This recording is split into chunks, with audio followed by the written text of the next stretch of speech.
vimos obviamente más que eso y el día de hoy vamos a hablar un poquito más específicamente de la cultura.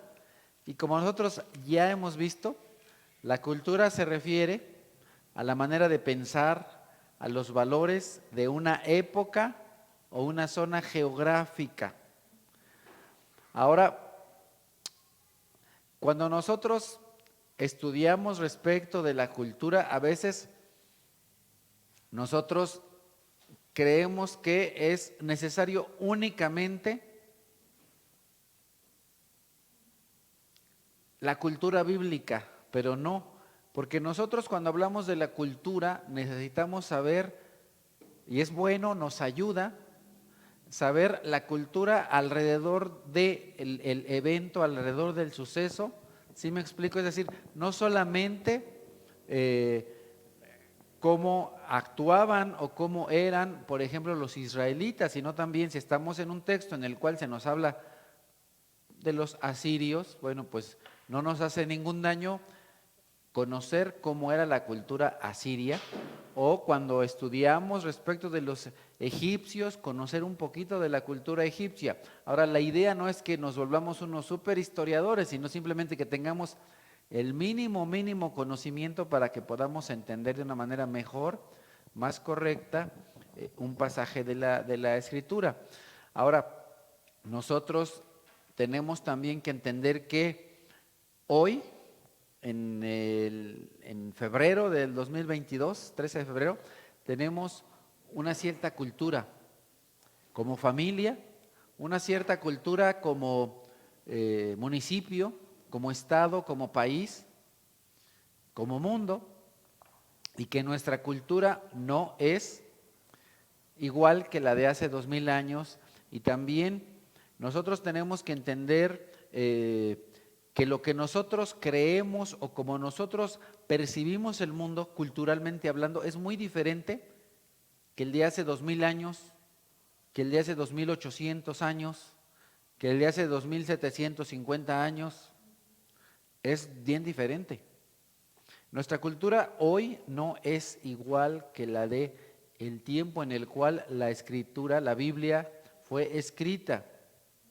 Vamos a un ejemplo. La cruz.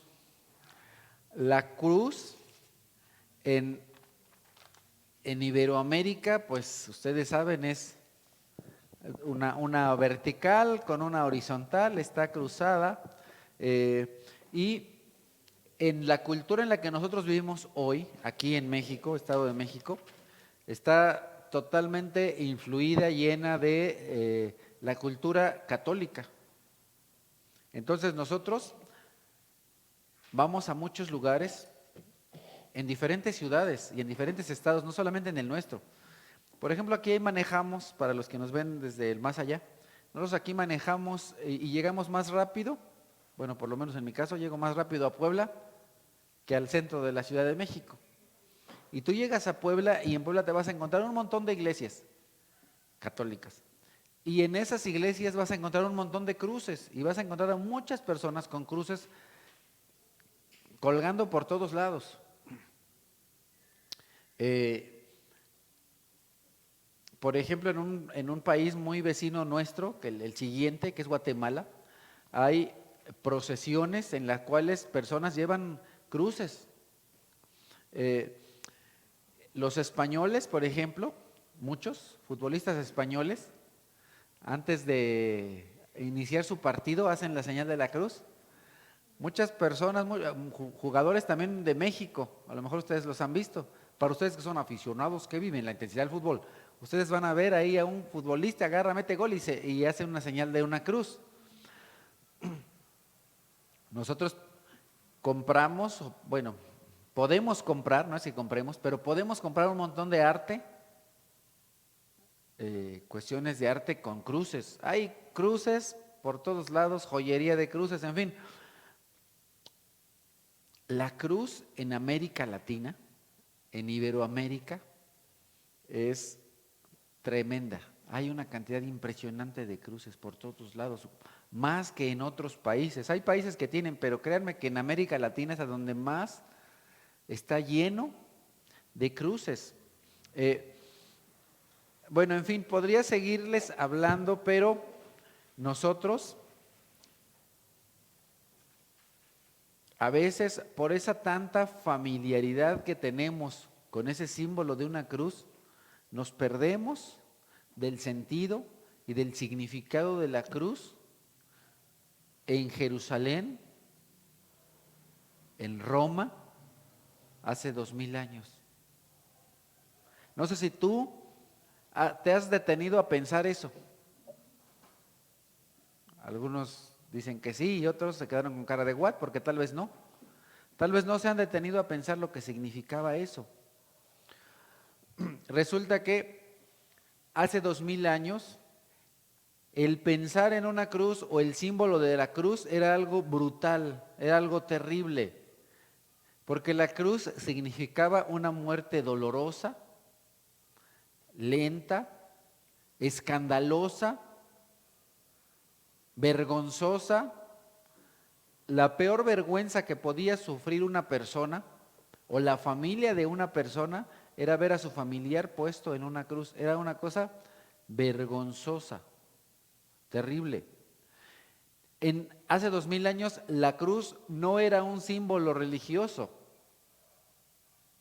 El día de hoy, para nosotros, en muchos países ya no hay ejecuciones dolorosas, pero todavía en el siglo antepasado, todavía en el pasado, todavía en el siglo pasado, en el siglo XX, recordemos que estamos en el XXI, en el siglo XX todavía había varias ejecuciones dolorosas, tortuosas. ¿Alguno de ustedes se acuerda de alguna? A ver. Les cortaban la cabeza. Eso no era, eso no era doloroso tanto, porque pum, se acababa en un momento. A ver, ¿cuál? ¿El cuál? ¿Alguien dijo? ¿Sí? ¿Cuál? ¿Quién? ¿Qué? El cepo, acerca del menos. El cepo. Meter a unas personas en un hoyo para que se murieran ahí lentamente, tortuosamente. Tenemos otro, ¿sí? Cepo. Cepo. Tenemos otra, cuando nosotros veíamos, si ustedes veían películas de vaqueros. La horca. La horca, esa es una clásica. Ah, cuando los colgaban, no todos necesariamente morían instantáneamente. Algunas veces tardaban ahí para morirse.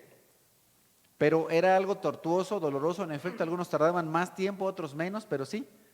Sí, aquí pásaselo para que los del más allá también escuchen a la hermana.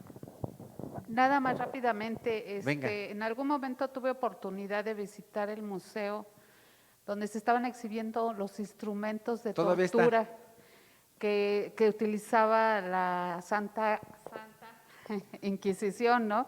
Ajá. Y la verdad es que es difícil de describirlos, pero indudablemente tan solo el hecho de pasar por los pasillos y ver todos esos aparatos que se usaban, la verdad es que Horroroso, ¿verdad? se siente, ¿no? Se constrita el corazón. Horroroso. Sí. En efecto, aquí ella habló de la guillotina.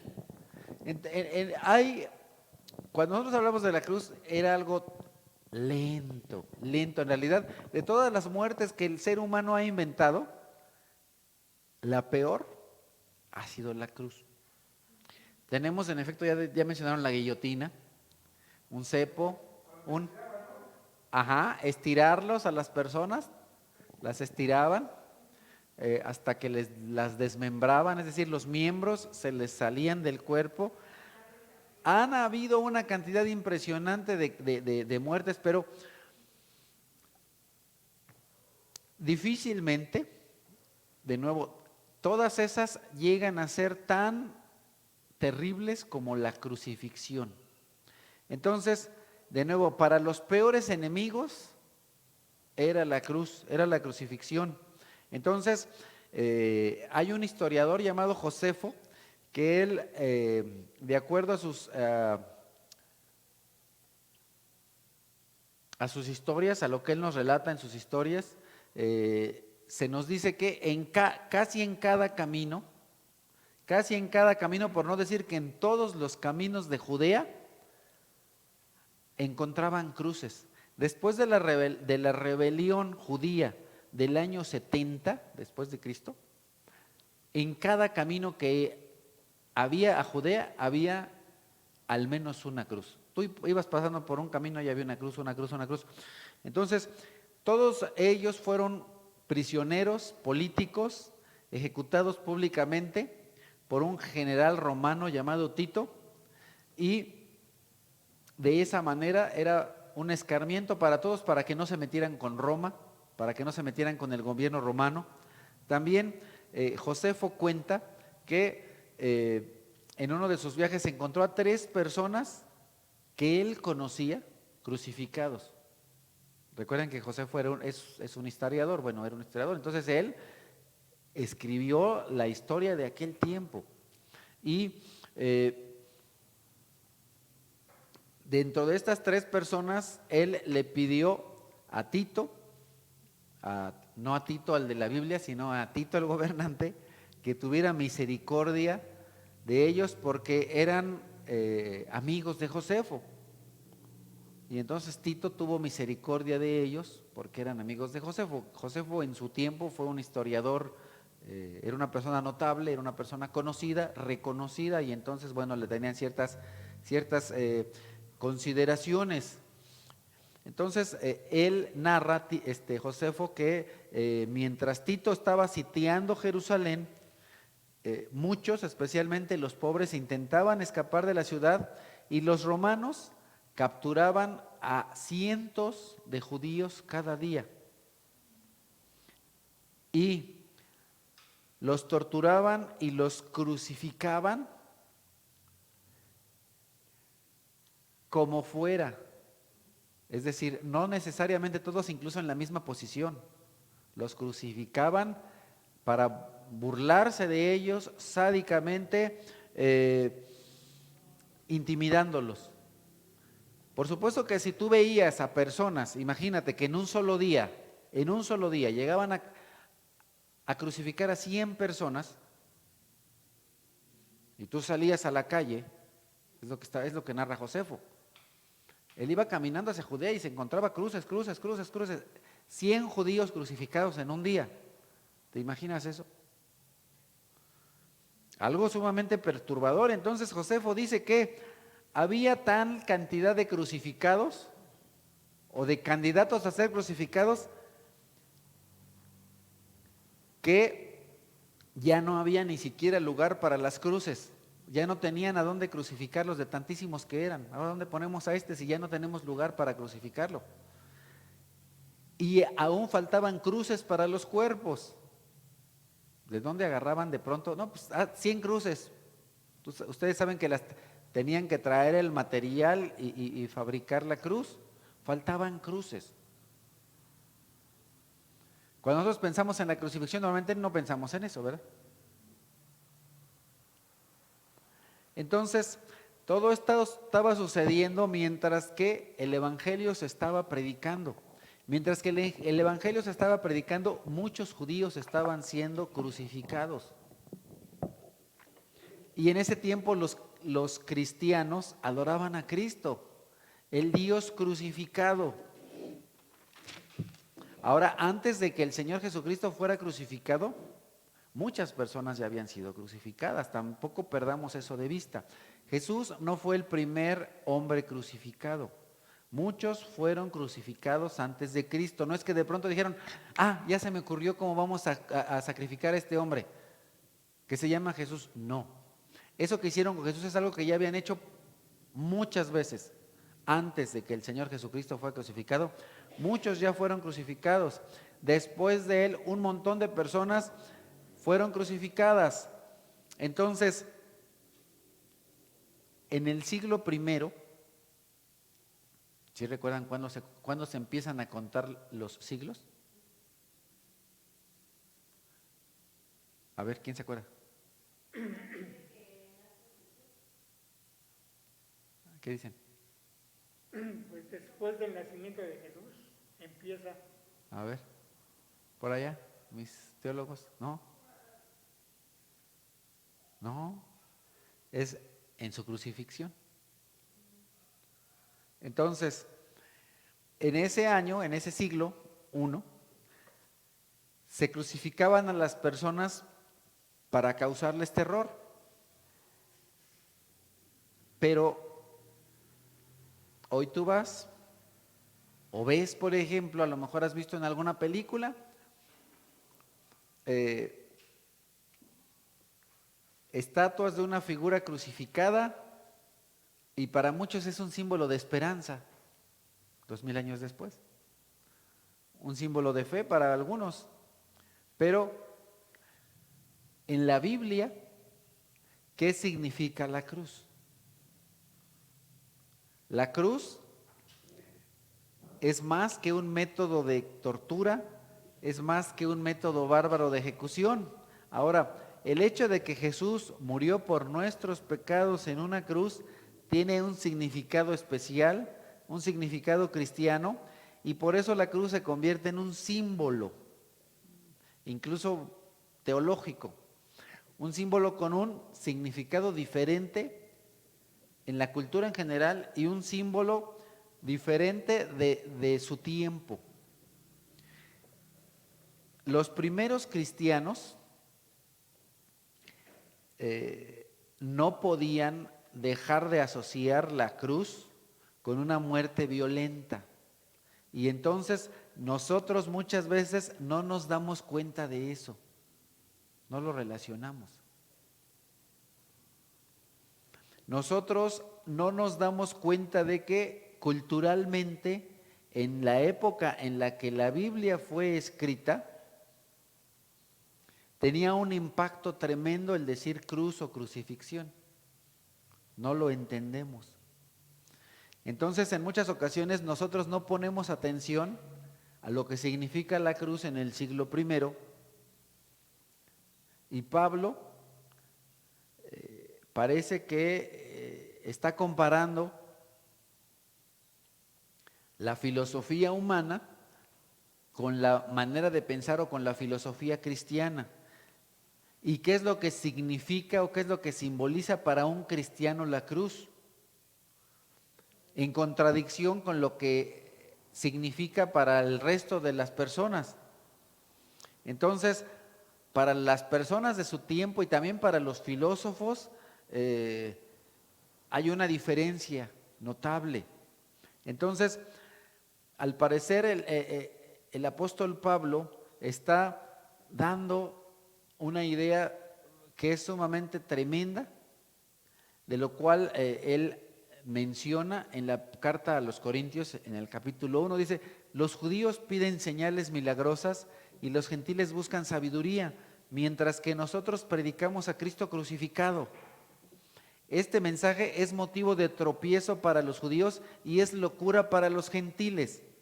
Nosotros escuchamos eso y a veces no lo relacionamos. Al día de hoy nos da una cierta idea, pero en realidad seguimos sin entender lo que verdaderamente significaba en su tiempo.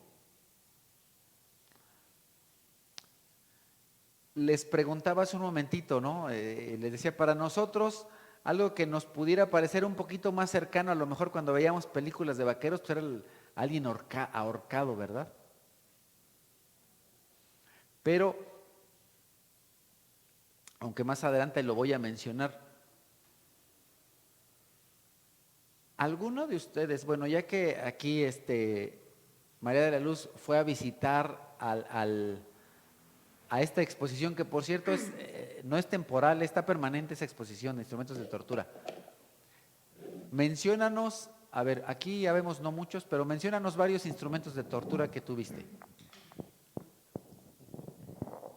Bueno, uno de ellos que me impactó mucho, no me acuerdo de los nombres, pero era como una flecha pegada en el suelo y ponían sentada a la persona para que viva cayera sobre de ella, ¿no? La flecha le atravesaba todo el cuerpo a la persona. Todo el cuerpo a la persona. Ok, entonces…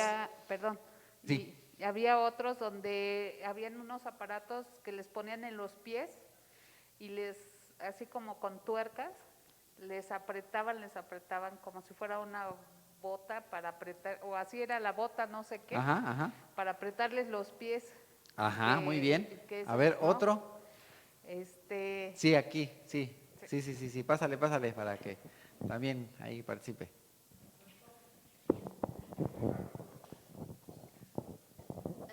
Ay, perdón. Buenas tardes. Yo me recuerdo de uno que, como me acuerdo de la Biblia, dice que como gotera constante es la mujer rencillosa, ¿no? Y era ese instrumento de tortura era eso, precisamente era una gota constante. Tenían una silla, estaban ensillados con la cabeza detenida y era gota, gota, hasta volverlos locos. Así es, hasta que se volvieran locos. Entonces, ¿alguno de ustedes, pensando en algunos que son a lo mejor al verlos fáciles de entender, guillotina? ¿A quién de ustedes le encantaría traer colgando aquí en su cuello una guillotina? No. ¿Una soga de las que con que colgaban a alguien? Pero a lo mejor para que fuera más gráfico, una soga con alguien ahí que se ve que esté colgando. ¿Qué caras ponen? Una persona, imagínate que pone alguien que traiga aquí colgando en su cuello una guillotina y en la cual de alguna manera se vea la cabeza de un lado de la persona y de otro lado la... Todos hacen unas caras. Pues exactamente eso es lo mismo que traer una cruz colgando. Un instrumento de tortura.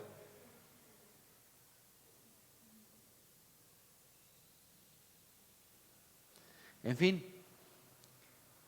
¿qué es lo que Pablo está diciendo? Que los griegos que tienen un pensamiento elevado, que pretenden llegar a la verdad por ejercitar sus deducciones lógicas y que son muy orgullosos, eso es algo que Pablo dice que rechaza. Pero ese era el ideal griego, mucho pensamiento, filosofía. Y entonces el filósofo se da el lujo de pensar, de contemplar. Normalmente los filósofos eran personas adineradas. Difícilmente te vas a detener a filosofar cuando te gruñe la panza, ¿verdad? No eran personas que padecieran necesidades, no eran personas con hambre, no eran personas pobres. Los filósofos griegos eran personas adineradas.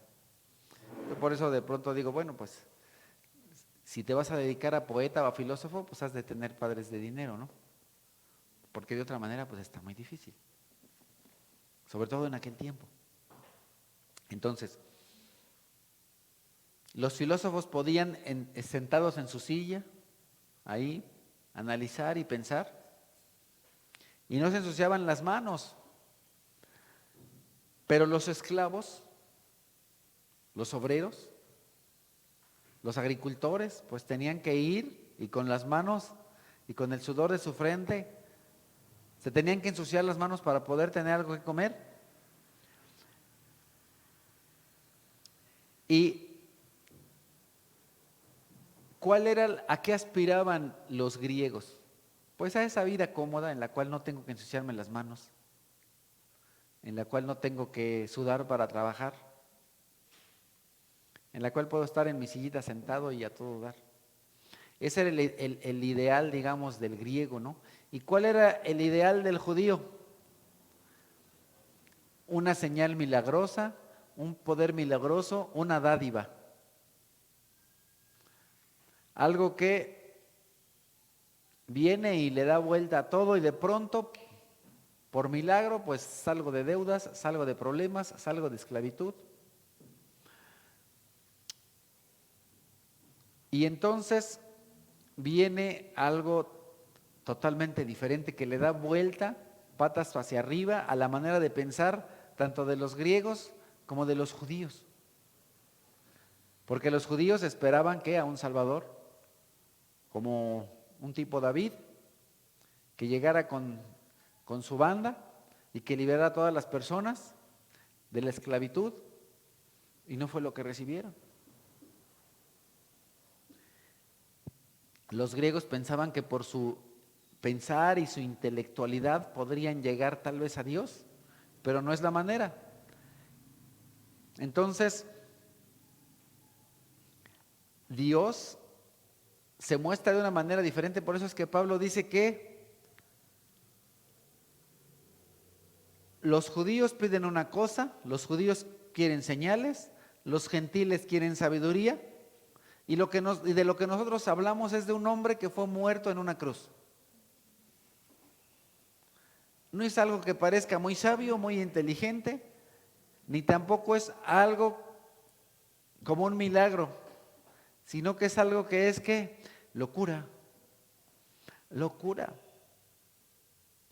Algo que no tiene que ver ni con una manera de pensar, ni tampoco con la otra, ni con la manera de pensar de los griegos, ni tampoco con la manera de pensar tradicional de los judíos, sino con algo bien loco. No está ni siquiera en medio. No está ni siquiera en medio, sino es totalmente diferente, totalmente opuesto. Dios se revela en un lugar indigno, inesperado, una ejecución lenta, horrorosa, dolorosa, pública, el Hijo de Dios ahí escandalizado, y todavía decir escandalizado se queda poco. Y entonces, cuando nosotros entendemos lo que significa la cruz, por eso les dije, imagínense a una guillotina con la cabeza de alguien colgando del otro lado. ¿Quién se la pondría? No, pero muchos de ustedes, bueno, no digo de nosotros porque independientemente de que si yo venía de la tradicional, yo nunca me colgué una cruz, pero muchos de ustedes tal vez en algún momento de su vida se colgaron una cruz en el cuello o de aretitos, ¿no? Es exactamente lo mismo que traer una guillotina colgando o una soga con alguien ahí. Es lo mismo. Es lo mismo. Y entonces, cuando nosotros entendemos eso, lo más posible es que quitemos de nuestra joyería, si es que la tenemos, pues las cruces. Ahora, ¿qué es lo que implica para una persona ser discípulo de alguien que fue muerto así y que se considera un enemigo del Estado? Enemigo del Estado, enemigo de Roma. Lucas, el Señor Jesús dice, y está registrado en Lucas, el discípulo no puede estar por encima de su maestro, pero todo el que haya completado su aprendizaje, a lo sumo llegará al nivel de su maestro. Entonces, el discípulo debe considerar la posibilidad de seguir el ejemplo de su maestro. ¿Eso incluía qué? Ser ejecutado, igual que el maestro. Entonces, el Señor Jesús está diciendo esto antes de ser crucificado. Y les está diciendo, por lo mucho van a llegar a eso, a lo sumo, a lo más que pueden ustedes aspirar es a eso. No pueden estar por encima de mí. Por lo mucho van a llegar a hacer lo que yo estoy haciendo. Entonces el Señor Jesús quería resaltar la seriedad de ser discípulo. Y en Mateo capítulo 10 dice, y el que no toma su cruz y me sigue no es digno de mí. Entonces, hace 2000 años la cruz no era un accesorio, no era algo que se colgara al cuello, ni tampoco que se pusiera de aretes. No. Entonces, si alguien lee el día de hoy esto, sin el contexto, diría, entonces para ser discípulo de Jesús, pues me tengo que colgar mi crucecita todos los días, ¿no? Porque tengo que tomar mi cruz y seguirlo. ¿Se trataba de eso? No. No. Entonces lo que el Señor Jesús quiso decir es que cada día tenemos que ser perdonadores como Jesús, así como cuando Jesús perdonó ahí. Pues no, ¿verdad? Porque si nosotros leemos la Escritura, nosotros nos vamos a dar cuenta que el Señor Jesús dijo esto antes de qué, antes de que fuera crucificado. Y ella estaba hablando de tomar la cruz y seguirlo. Jesús no había sido crucificado y en algunas ocasiones nosotros tal vez relacionamos algún pasaje con esto, ¿cuando qué? Cuando Él todavía no había sido crucificado. Cuando Jesús da eso, está hablando del discipulado y está hablando de cargar una cruz, pero Él todavía no había muerto en una cruz. Entonces, no podían ellos interpretar, igual que nosotros, lo que era la cruz. Pero cuando nosotros leemos la Escritura y procuramos interpretar, porque ¿qué es lo que estamos aquí aprendiendo? Cómo interpretar correctamente la Escritura, cómo interpretar correctamente la Biblia. Tenemos que procurar interpretar lo que ellos estaban interpretando en su tiempo. Y a veces queremos interpretarla en nuestro tiempo, no.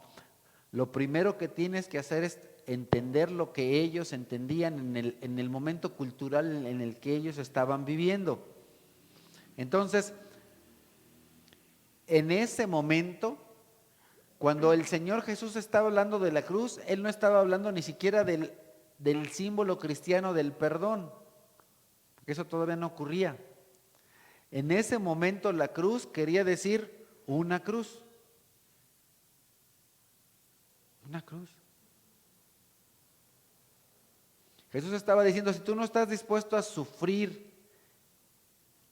indignidades, a sufrir injusticias en mano de los hombres, no eres digno de ser mi discípulo. Nada más. Nada más. Entonces, nosotros, de nuevo, si queremos entender el mensaje bíblico, tenemos que poner atención a que la Biblia fue escrita en qué momento y en qué tiempo, en qué circunstancias. El significado de las palabras, como nosotros ya lo vimos en una clase anterior, tiene que ver con su contexto, pero también con su contexto histórico y con su contexto cultural. Culturalmente, la cruz no significaba lo mismo hace 2000 años que hoy.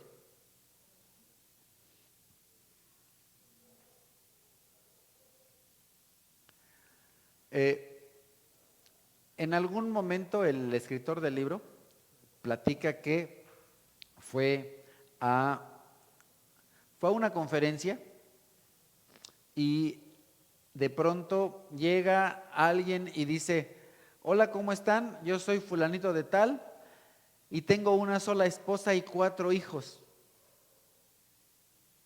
Y entonces, pues los que están ahí se ríen y después se acerca el hermano y le pregunta al que se presentó, oye, allá en Mali, de donde tú vienes, la gente cuando se presenta así. Y él dice, claro, así nos presentamos. ¿Por qué? Porque muchos viven allá en Mali en poligamia. Tienen muchas esposas. ¿Por qué? Porque así es la cultura allá. No estoy hablando de hace 2000 años, estoy hablando de apenas, hace unos 10, 15 años, que el hermano asiste a una reunión y ve ahí. Y entonces, para las personas de la iglesia en Mali, se vuelve algo complicado. ¿Por qué? Porque ellos culturalmente todavía hoy tienen varias esposas. Y entonces para los hermanos misioneros se vuelve bien complicado, porque van a compartir el evangelio con personas que tienen a muchas esposas. Y entonces la manera de interpretar la Biblia para ellos es distinta que para la de nosotros. Y entonces, cuando una persona de allá se convierte al cristianismo, pues es sumamente complicado para el pastor o para el misionero explicarle cómo eso debe ser su vida cristiana. Y entonces para una persona que vive en Mali, esto para que ustedes le vayan echando coco, ¿qué es lo que tendrá que hacer el hombre? ¿Escoger con cuál de sus esposas se queda? Sí me explico, porque las personas están llegando al conocimiento de Cristo y el varón tiene varias esposas. ¿Y qué le vas a decir? Pues escoja la mejor. Se vuelve bien complicado, ¿verdad? De nuevo hay cosas que culturalmente nosotros no entendemos. Y entonces, ¿qué es lo que va a hacer? Pues por supuesto que tú no le puedes decir a un hombre que se convirtió al cristianismo que deje a todas sus esposas y que se quede con una. Eso se vuelve bien complejo. Sí me voy explicando por qué. Porque la cultura de Mali es distinta que la de nosotros. Sí. Por ejemplo, yo veo una situación en nuestra familia que aún siendo nosotros de esta época, la cultura de mis hijos a la cultura mía es diferente, porque ellos no han tenido nunca la experiencia de tener ídolos, pues, como tal, una iglesia católica. Entonces, aún en medio de nuestra propia familia podemos tener diferente cultura. Es correcto. Es correcto, ese es un buen ejemplo muy claro. La cultura de la familia, Laura y yo con nuestros hijos, es diferente que la cultura de mis hermanos, de cada uno de mis hermanos. Vivimos en una cultura diferente, aunque estamos en el mismo país. Tenemos otro ejemplo bíblico cultural, pero antes vamos aquí con un comentario. Sí, yo creo que también hay un ejemplo entre la gente que vive en pueblitos y la gente que vive en la ciudad. Es correcto. Son completamente diferentes. Sí, sin duda. La gente que vivía en los pueblos de hace 2000 años era diferente que las que vivían en la ciudad de hace 2000 años. Y al día de hoy, las personas que viven en el pueblo tienen una cultura diferente que las que viven en una ciudad como la nuestra. Tenemos otro ejemplo de una práctica cultural en la Biblia que para nosotros a lo mejor puede resultar escandaloso o extraño. A veces me pasa con mi esposa que está estudiando y dice, es que como que no entiendo, ¿qué pasa? Tenemos que aceptar que son situaciones culturales. Por ejemplo, nosotros tenemos a un hombre llamado Abraham, amigo de Dios, con una esposa, Sara, que después Dios le dijo que su nombre será Saraí, y Abraham, que su nombre sería Abraham, pero que tienen a una esclava, que es Agar. Ustedes posiblemente ya han leído de esa historia. Y nosotros tenemos que Dios le promete a Abraham un hijo, pero después de que Abraham espera y espera, no sucede nada. ¿Y qué es lo que se le ocurre a Saraí, la esposa? Tener un hijo a través de una esclava. Y nosotros el día de hoy nos quedamos así. ¿Cómo es eso? ¿Cómo así? Dirían los de Colombia, ¿cómo así? Y entonces sería todavía de Abraham. Ese hijo sería hijo de Abraham y también propiedad de Sara. Para nosotros eso pues resulta como muy loco, ¿verdad? ¿Cómo puede ser posible que de la esclava van a tener un hijo? Y entonces, al día de hoy nos parece loco que una mujer le dé permiso a su marido de que tenga relaciones sexuales con otra, con la esclava. Eso lo lees y dices, bueno, ¿qué sucede aquí? ¿No? Y después de eso, bueno, el hijo es mío. Ah, caray. ¿Cómo es a eso? Y entonces, nosotros podemos decir, eso va a terminar en un desastre. Y luego, cuando el hijo, Ismael, crece, empiezan a surgir conflictos entre él y el otro hijo de Abraham. Y también empiezan a haber conflictos entre Agar y Saraí, que ahora es Sara. Y después Sara los echa de su casa. Y entonces nosotros cuando leemos esto, a lo mejor lo que más nos llama la atención, dice, ¿cómo es posible que ese Abraham, bueno, qué le pasa? ¿Cómo se fue a meter ahí con la esclava? Y la esposa, ¿cómo lo fue a permitir? Y ella como si nada, y es más, no solo cocinada, sino dice, vete con ella. Uno dice, bueno, ¿qué sucede? Y ahora, el problema, y por lo que estas dos mujeres se pelean, no es porque Abraham se fue a meter con Agar. No, ese no era el problema. Ese no era el problema. Al día de hoy eso podría resultar un problema, pero ese no fue su problema entre ellas. Y nosotros leemos en Génesis 17, por eso le dijo a Dios, concédele a Ismael vivir bajo tu bendición. Agar hablando con Dios. A lo que Dios contestó, pero es Sara tu esposa la que te dará un hijo, perdón. Abraham está hablando con Dios y él le dice a Dios, Abraham le dice a Dios, concédele a Ismael vivir bajo tu bendición. A lo que Dios contestó, pero es Sara tu esposa la que te dará un hijo. No es tu esclava, ni es Ismael, es a través de Sara, al que llamarás Isaac. Yo estableceré mi pacto con él y con sus descendientes como pacto perpetuo. En cuanto a Ismael, ya te he escuchado. Yo lo bendeciré, lo haré fecundo y le daré una descendencia numerosa. Él será padre de 12 príncipes. Haré de él una nación muy grande, pero mi pacto lo estableceré con Isaac, el hijo que te dará Sara de aquí a 1 año por estos días. ¿Por qué? Nosotros de ahí deducimos que Dios le quiere decir a Abraham, como a sus descendientes, que este pueblo nuevo va a venir del poder de su gracia, no de manera por decisión humana, sino por decisión de Dios. Y tampoco es el resultado ni de la decisión humana ni de la ingenuidad humana, sino de la voluntad de Dios y de la decisión de Dios. Entonces, pasamos a las siguientes generaciones y resulta que Rebeca, esposa de Isaac, también es estéril, pero Dios le da hijos. De nuevo, humanamente no hay por dónde, pero Dios le da hijos a una mujer estéril. Dice la escritura en Génesis 25, Isaac tenía 40 años cuando se casó con Rebeca, que era hija de Betuel y hermana de Labán. Betuel y Labán eran arameos de Padam Aram. Isaac oró al Señor en favor de su esposa porque era estéril. El Señor oyó su oración y ella quedó embarazada. Entonces resulta que Raquel, una de las esposas de Jacob, era estéril. Raquel también. Bueno, qué barbaridad, estéril y estéril y estéril. ¿Sí?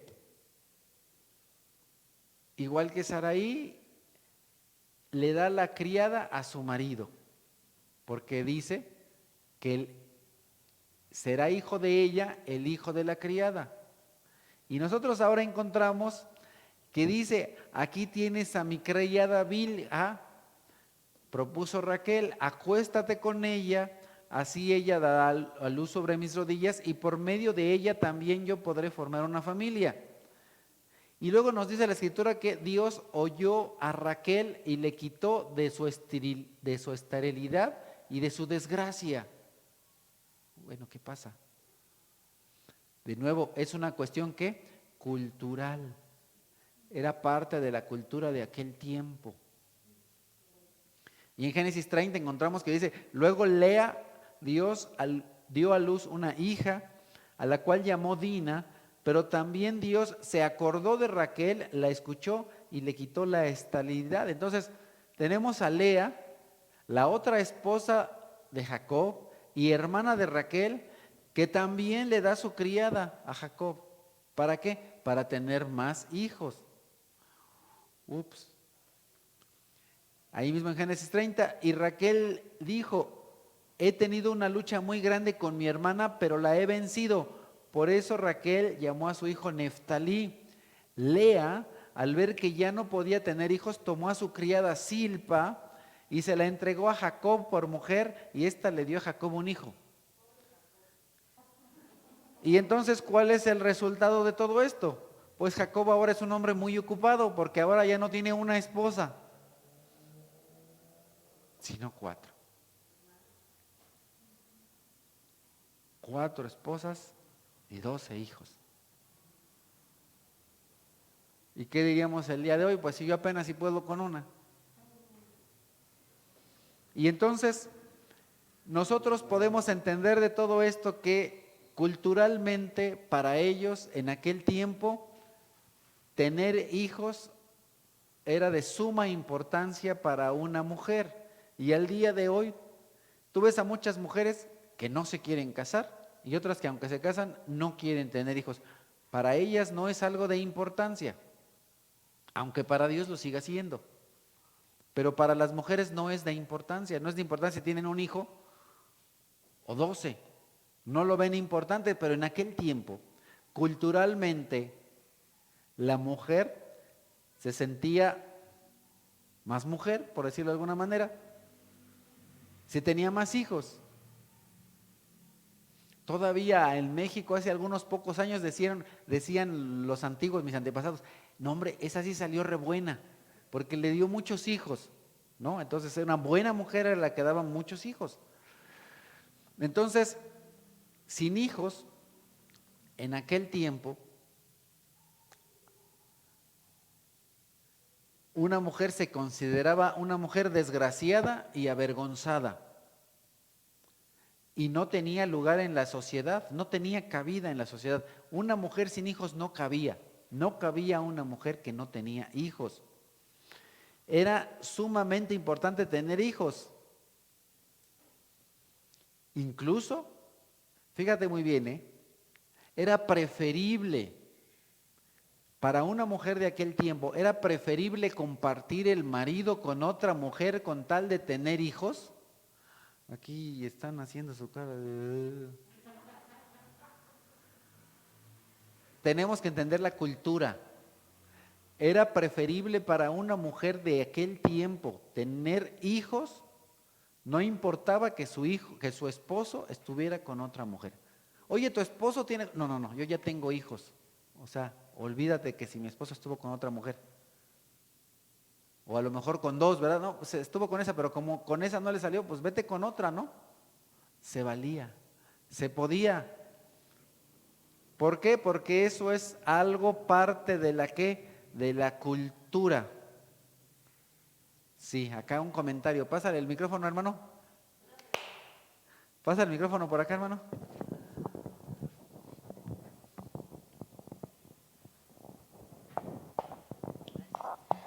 Bueno, ahorita lo que yo estoy entendiendo es que aún en medio de la cultura, la voluntad de Dios es una. Claro. Porque en el principio dice el Señor que hizo al hombre y a la mujer y los unió, dijo serán una sola carne. Entonces, no perdiendo lo que es la voluntad de Dios, el deseo de Dios, porque aquí nos están contando la historia precisamente de estos hombres de qué forma actuaron. No quiere decir que eso sea lo correcto. Por ejemplo, ahorita yo pensaría que alguien no sabe interpretar la Biblia, ¿verdad? Y dice, yo soy estéril, pero si en el pasado el Señor, bueno, la Biblia dice, ¿no? Que le daban al esposo, pues yo también le doy pues a alguien, ¿no? Para que tenga yo hijos. Entonces, eso realmente, aunque así sucedió, eso fue cultural, porque era algo cultural de esas personas, por ejemplo, de Jacob, de Abraham, de aquel tiempo, pero no es algo que Dios desea. ¿Estoy bien o estoy mal? Es correcto. Entonces nosotros hay tenemos... una parte, quiero leer esta parte, que a mí me sorprendía mucho, porque precisamente hablando de Raquel, en Génesis 30, 15, aquí está discutiendo Lea con Raquel y le dice, sí.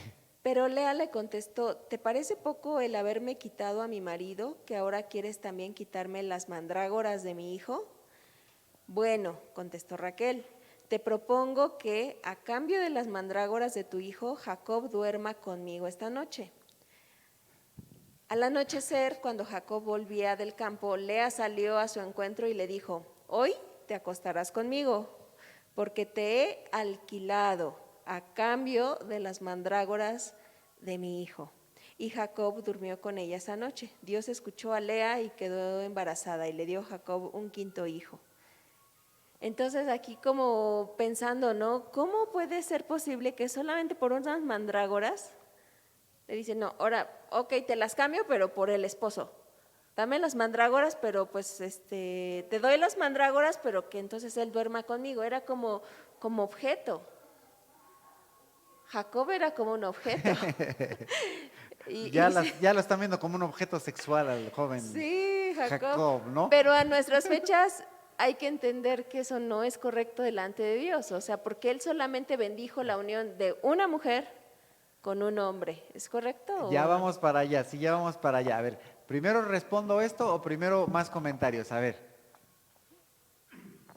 creo que primero el comentario. Un comentario, otro comentario y ahorita respondemos. Venga.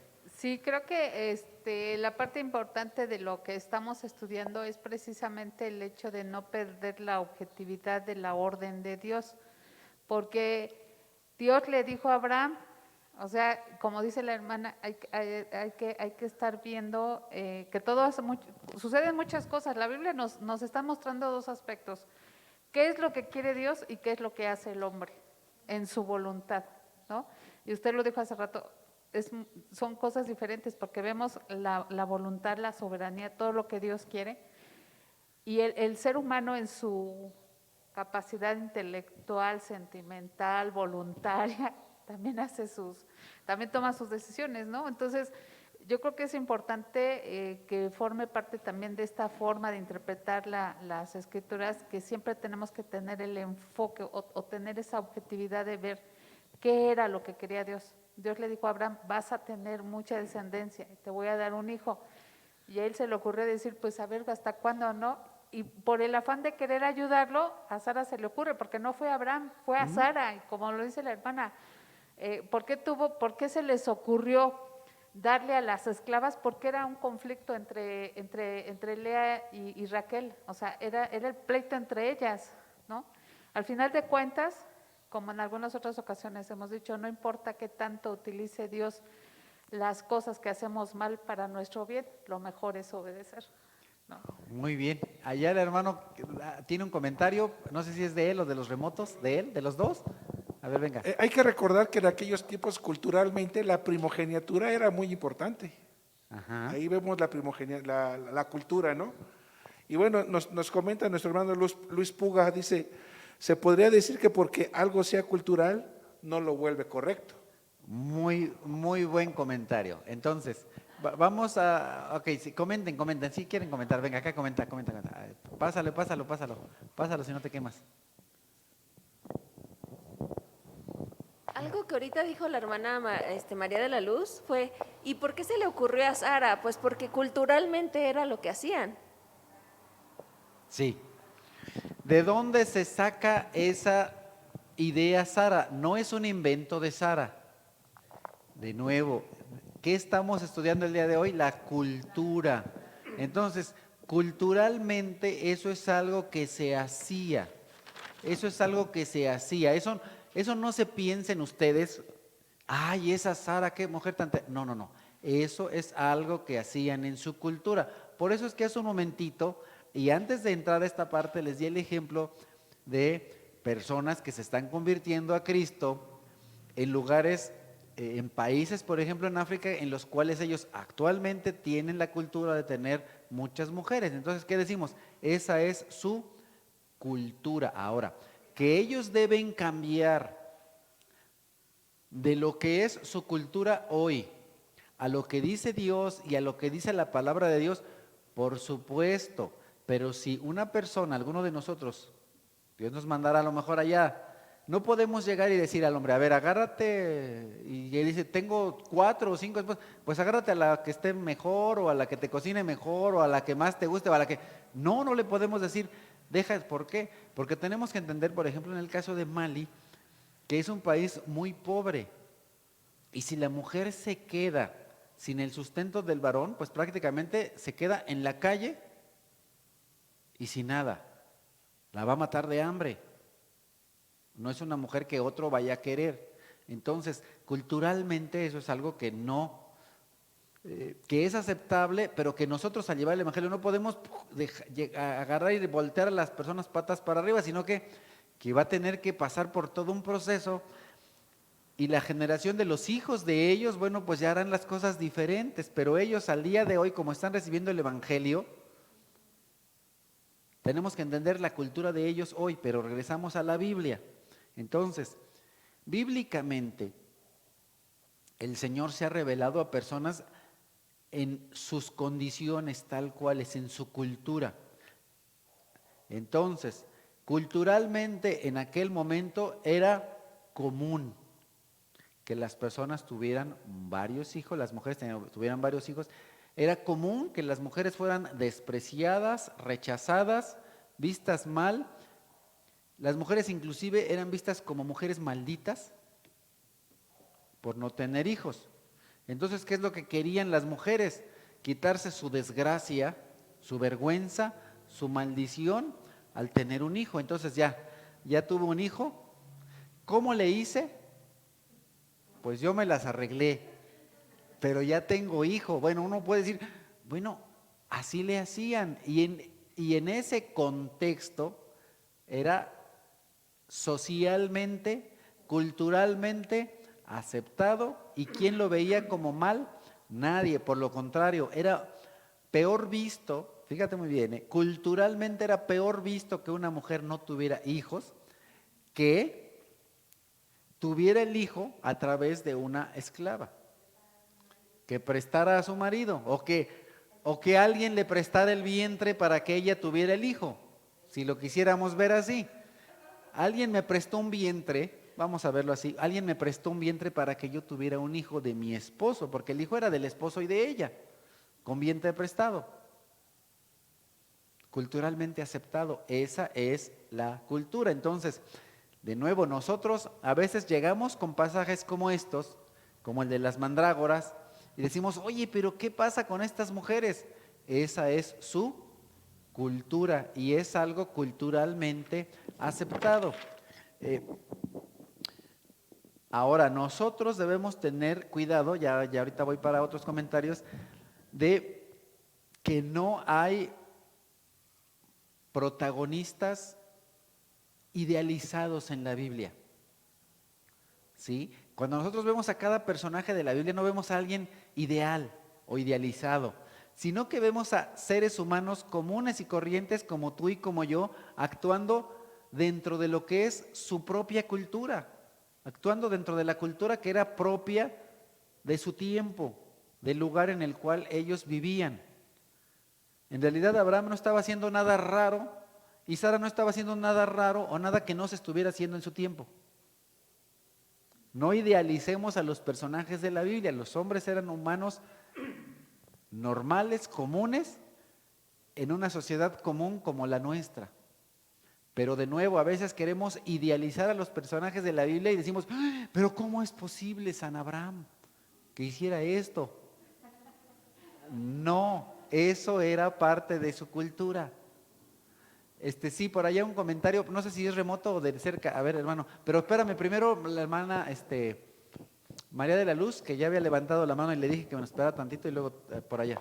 Sí, nada más rápidamente, es cierto lo que dice la hermana, era la costumbre que tenían y lo que usted estaba mencionando fue culturalmente por muchos años, y vemos el caso de Ana, ¿no? Aquí el texto nos muestra inclusive que en el caso particular de ella, su esposo no la rechazaba, sino la escritura nos muestra la personalidad del varón, donde dice la amaba y le daba inclusive porciones, pero no dejaba de estar estéril, no dejaba de estar, y la forma como nos muestra como su rival, porque así dice, bueno, en mi versión así Sí, maneja esa palabra, su rival, la hacía sentir mal porque ella sí tenía hijos, pero nos mostraba esa rivalidad por el hecho de que a pesar de que culturalmente ella debería de haber sido despreciada, debería de ser así arrinconada, Alcana la amaba Así es. la amaba y le Ajá. daba preferencia a pesar de que tenía esa condición cultural Sí. que la separaba dentro de su entorno familiar. Eso es importante. Nosotros quisiera que así de breve, ya que tomando, ahorita voy allá contigo, Arturo, tomando un poquito la temporalidad de Abraham. Fíjense cuántas generaciones pasaron desde Abraham hasta Samuel. Entonces, culturalmente, desde el tiempo de Abraham y antes todavía de Abraham, eso era algo culturalmente aceptado. Y cuando llegamos al nacimiento del profeta Samuel, con su madre, Ana y Elcana, Ana también se sentía que despreciada, menospreciada socialmente era despreciada, o ella misma se sentía despreciada y menospreciada porque no tenía un hijo. A pesar de que, ¿qué? De que el esposo la amaba. Entonces, si nosotros trajéramos eso a nuestra cultura hoy, muchas dicen, ay, cuánto me ama mi esposo, y ni siquiera se preocupan que si tiene hijos o no tiene hijos, pero en aquel tiempo, a pesar de que el esposo la amaba, y el esposo todavía le dice, ¿acaso no te soy yo mejor que todavía 10 hijos? O sea, el esposo era un esposo verdaderamente tierno, amoroso, cariñoso con Ana, una chulada de hombre ese Elcana, porque en su tiempo muchos varones, tenemos que entender eso culturalmente. En su tiempo muchos varones podían despreciar a la esposa y divorciarse de ella por ese hecho. Ah, ¿no me da hijos? Bye. Y culturalmente eso era aceptado y entonces la mujer era una mujer despreciada y muchas de ellas posiblemente se dedicaban a la prostitución o alguna cosa así por ser despreciadas. Pero en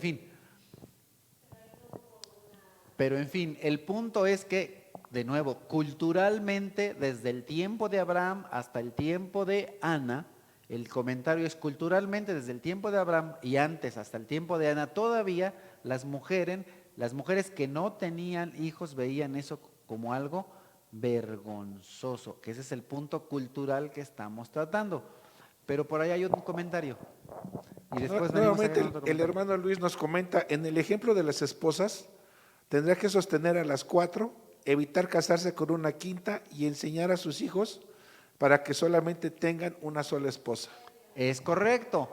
Cuando él llegara a tener el conocimiento correcto de Dios, nada más que eso iba a ser un poquito complicado. ¿Por qué?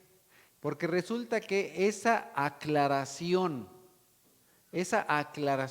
no viene, fíjate lo que dije, aclaración, porque no es que Dios no lo haya dicho, Dios lo dijo, pero los hombres no lo entendieron, no lo tomaron así. ¿Por qué? Porque culturalmente estaban viviendo otra cosa. ¿Sí? ¿Sí voy claro o ya se confundieron? ¿No? ¿Te confundiste? ¿No te confundiste? Es como me haces así, yo no sé si sí o si no, o si qué. Ah, ok. Porque recordemos que Samuel vivió muchos años antes que Cristo, entonces el Señor Jesucristo viene y nos aclara, a ver, clase, atentos discípulos, cuidado, porque desde el principio no fue así, sino que hizo uno para uno y ustedes después se hicieron bolas, Dios les permitió hacer algunas cosas, pero eso no quiere decir que sea lo correcto. Por eso vengo yo para aclarar que lo que Dios dijo desde el principio y lo que tenían que haber hecho y no hicieron fue esto, un solo hombre con una mujer. Y lo que dijo Luis es correcto. Una persona, trayéndolo no en el tiempo de Samuel, porque él tampoco lo iba a entender. Hoy, en 2022, si una persona tiene 4 esposas, viene al conocimiento de Cristo, entonces él en efecto tendría que no tener una quinta, quedarse con sus 4, enseñarles a sus hijos que ya ni 4, nomás una, y entonces seguir adelante. Y muy bien, lo entendió muy bien Luis, pero por aquí hay otro comentario.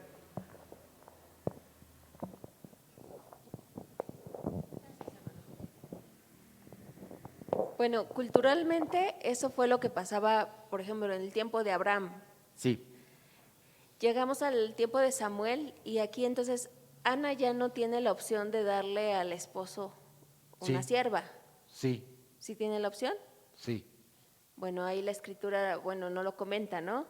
Pero más adelante, ya cuando estamos acercándonos más al tiempo de Jesucristo, ya no se ve una historia que relata una esterilidad y una mujer dando a su esposo a su sierva. Vemos a mujeres estériles, pero ya no dando a sus esposos. Tenemos, por ejemplo, el caso de perdón, en el tiempo de Cristo. En el tiempo de Cristo, recordemos que hay un sacerdote que es estéril, ¿sí se acuerdan? Hay un sacerdote que la esposa tampoco puede tener hijos, ¿sí ya se acuerdan? Y que él, ajá, muy bien, hermana, eso. Zacarías, y su esposa tampoco puede tener hijos, y entonces tiene una revelación de parte de Dios, él se queda mudo, ¿ya se acuerdan? Ajá, hasta que nace el niño, entonces ya recobra la voz. Ok, entonces sí tenemos personas estériles, pero ya no hacen eso. Pero bueno, ok, en fin. Ya, de nuevo, en aquel tiempo, en resumen, culturalmente era aceptado tener una mamá sustituta. Es decir, podías tener hijos, las mujeres legalmente tenían hijos que no venían de su vientre. ¿Sí? Si lo quisiéramos decir así en una. Las mujeres tenían hijos que eran legalmente sus hijos y que no eran de su vientre, porque eran hijos de su esposo con otra mujer. Ándale. Pero se consideraban hijos de la esposa. Eso es lo interesante. Porque la mujer no decía, son hijos de mi esposo. No. Cuidado, ellos decían, es mi hijo. Mi hijo. Entonces, Ismael era hijo culturalmente, no de acuerdo a la voluntad de Dios, atentos. Culturalmente, Ismael era hijo de Sara. Culturalmente. ¿Sale? Vamos al siguiente, sí. A ver, allá, pásale, para que los de ahí más allá. Ahora en la actualidad, cuando hay un matrimonio que se casa y cada quien tiene hijos, ya no dicen son mis hijos, son los hijos de él y son mis hijos, ya no como antes, que culturalmente la mujer aceptaba a los hijos del esposo, decía como tú lo acabas de mencionar, son mis hijos. En la actualidad, dice, son los hijos de mi esposo o son los hijos de mi esposa. Los hijos de mi esposo o los hijos del anterior matrimonio, ¿no? O algo así, o de su otra pareja, o en fin. Ahora, tenemos otro ejemplo que, bueno, el anterior pareció así como, culturalmente nos golpea y no entendemos por qué, porque no es nuestra cultura. Pero tenemos ahora otro ejemplo de cultura, que es un ejemplo controversial y que no vamos a resolver, porque todavía al día de hoy algunos hermanos se siguen ahí bronqueando y jalando el chongo por eso. Cubrirse la cabeza. Cubrirse la cabeza específicamente en el culto. En la primera carta a los Corintios, en el capítulo 11, Pablo dice que si una mujer ora o enseña de la palabra en la iglesia con la cabeza descubierta, está deshonrando a su marido. Y Pablo, ¿cómo es que llega a esta conclusión? Dice, si la mujer no se cubre la cabeza, que se corte también el cabello. Pero si es vergonzoso para la mujer tener el pelo corto o la cabeza rasurada, que se la cubra. Entonces, algunos hermanos, basándose en esto, afirman y ponen como ley que una mujer no puede ir al culto con la cabeza descubierta. Todavía al día de hoy hay iglesias en las que las hermanas van con su velito, así como iba mi abuela o en el pueblo. Van con su velo. Hoy, en 2020, hay muchas iglesias en las que van así con el velo. Y nosotros entonces diríamos, una mujer, si lo tomamos así literal, textual, decimos una mujer no puede orar ni tampoco enseñar así. Entonces, algunos otros dicen, Pablo está llevándonos a una cuestión cultural, porque al día de hoy, para nosotros muchos, cuando vemos a una mujer con el cabello corto, aquí tengo a dos, no lo ven como algo inapropiado o algo incorrecto o indecente. No las vemos a las mujeres como que qué indecentes son.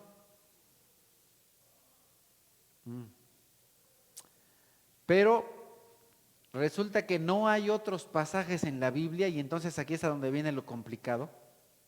El problema es que cuando algo se dice una sola vez en la Biblia y no se vuelve a decir, ¿de dónde te agarras? Si es pasaje único.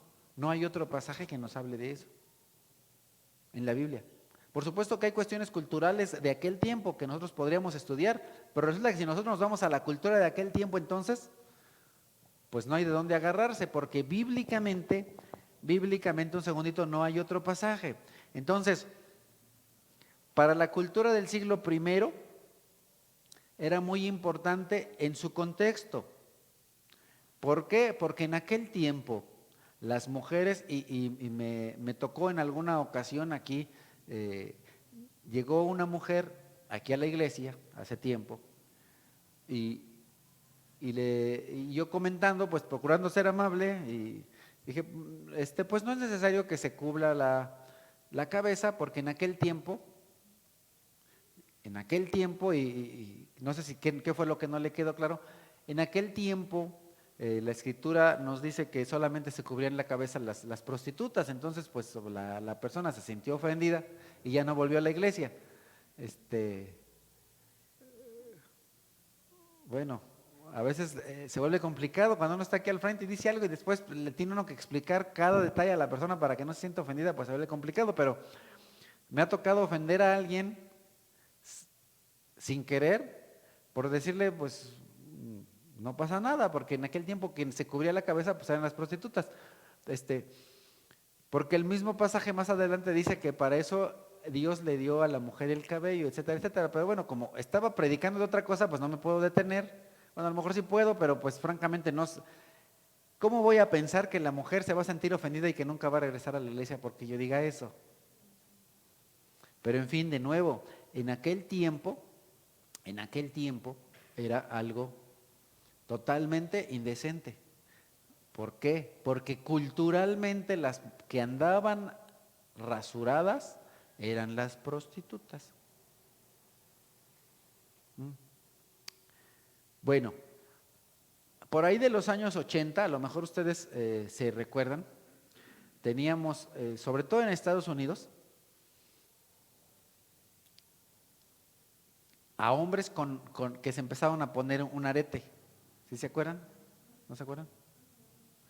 En los 80 sucedió eso. Entonces, de acuerdo de en qué lado se ponían el arete, si se lo ponían en una oreja, es que eran muy machos, machines. Pero si se ponían el arete del otro lado, es porque eran gays. Ahorita ya no me acuerdo exactamente cuál oreja era cuál. Pero de un lado, si se la ponían de un lado, era un decir yo soy bien machín, y en el otro era yo soy gay. Pero en fin, en ese contexto,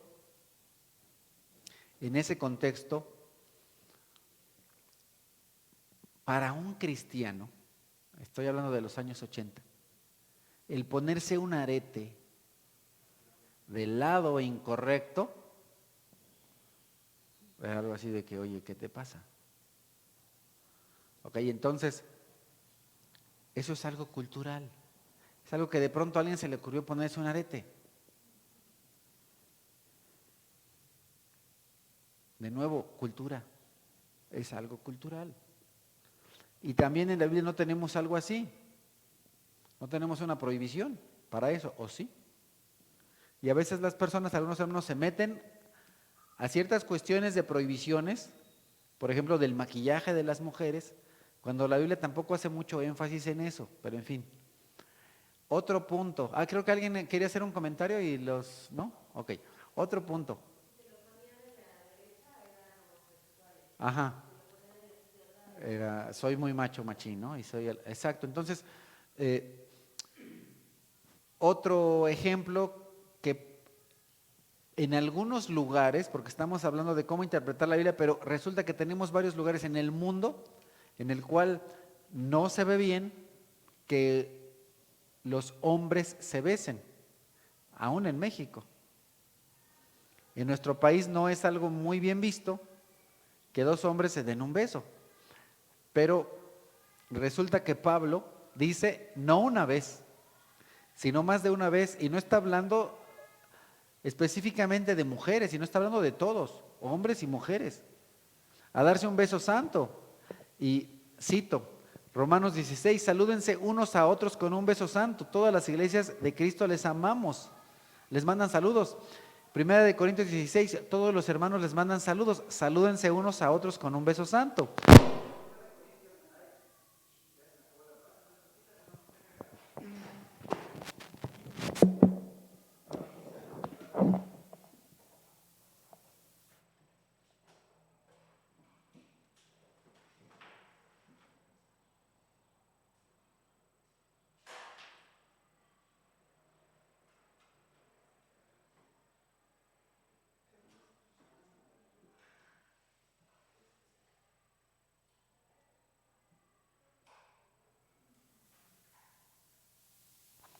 Hola, ahí está. Entonces, segunda de Corintios 13:12, salúdense unos a otros con un beso santo. Y primera Tesalonicenses 5:26, saluden a todos. Fíjate muy bien, dice a todos los hermanos, no dice a las hermanas. A los hermanos con un beso santo. Besos entre varones.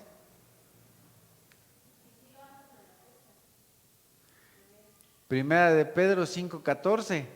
Resulta que no solamente Pablo anima a los hermanos de la iglesia a que se den un beso, sino también Pedro. No solo Pablo, también Pedro. Entonces, en algunos países, por ejemplo en Argentina, leen esto y no les causa ningún problema, porque allá tienen por costumbre los varones saludarse con un beso en la mejilla.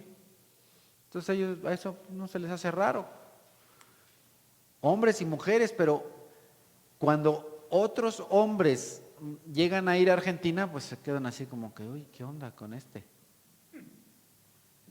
Pues fue a una iglesia y han de ser todos gays porque todos me dieron un beso. ¿Qué iglesia tan terrible? Y esa iglesia es igual que los de afuera, porque afuera todos se besan, y también en la iglesia deben tener un poquito de decencia. Cualquier persona podría confundida decir eso, pero no, es parte de la ¿qué? Cultura. Es parte de la cultura. Entonces, si un hombre le da a otro hombre un beso en la mejilla en Argentina, eso no quiere decir ni que estén enamorados ni que sean gays. Simplemente es parte de su cultura. Entonces nosotros tenemos que entender que hay cosas que son ¿qué? Culturales. Culturales. Si tú vienes a México y si no hubiera COVID, más de un hermano, pues aquí no te darían un beso, pero te darían un abrazo. Y nosotros vemos esa cuestión cultural tan simple. Nos han visitado varios hermanos. Ustedes saben que tenemos varios visitantes de Estados Unidos de pronto. El hermano Rod los invita y ya vienen.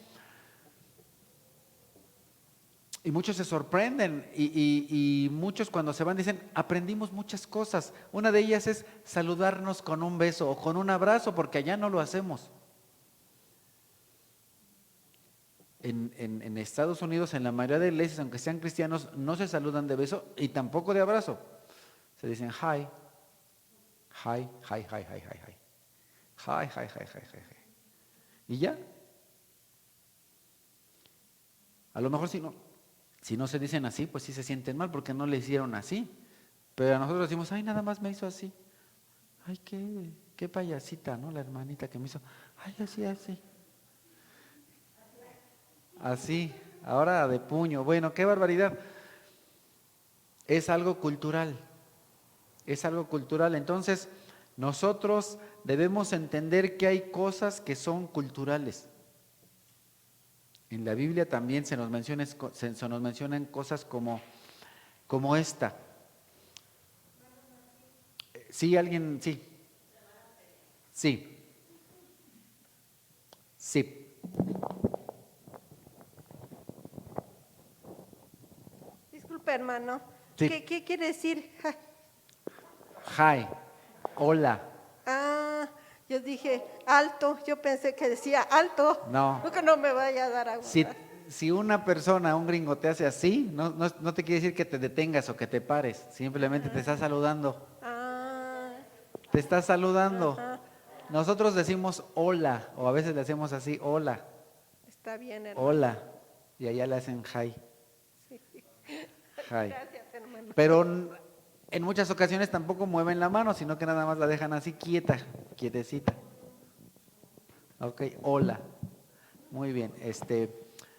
Entonces, hay prácticas varias de las cuales nosotros no hacemos el día de hoy en nuestro país, en nuestra localidad, en otros países no las llevan a cabo, en otras localidades no las llevan a cabo. Entonces,